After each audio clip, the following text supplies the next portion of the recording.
Hello, my name is Samantha, and this social justice video blog is so timely, so relevant right at this moment. My understanding of cultural humility is that it's a lifelong process of learning and understanding the differences in cultures and not thinking that one's culture is more superior than the other. It's also being sensitive to historical cultural backgrounds.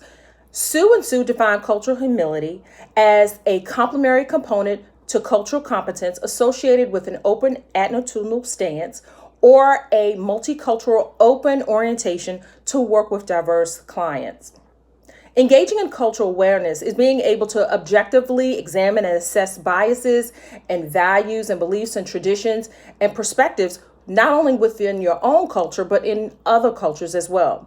From the podcast with Dr. Shaw, he mentioned a broader sense of humility is when we as counselors are able to ask or solicit the feedback. We should embrace the feedback in order for us to implement cultural humility and become multicultural competent counselors.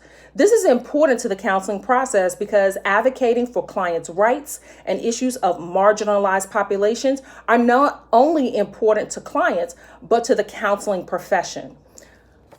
He has shown you, oh man, what is good and what does the Lord require of you but to do justly, to love mercy, and to walk humbly with your God. Micah 6 chapter 8th verse. In the Bible, justice is referred to loving your neighbor as we love ourselves, which is also a value that defines Christianity and is an expression to Christian discipleship. As God is just and loving, so are we called to do justice and to live. Love God and love others. The concept of love correlates with the 6 ethical principles that are embraced by the American Counseling Association.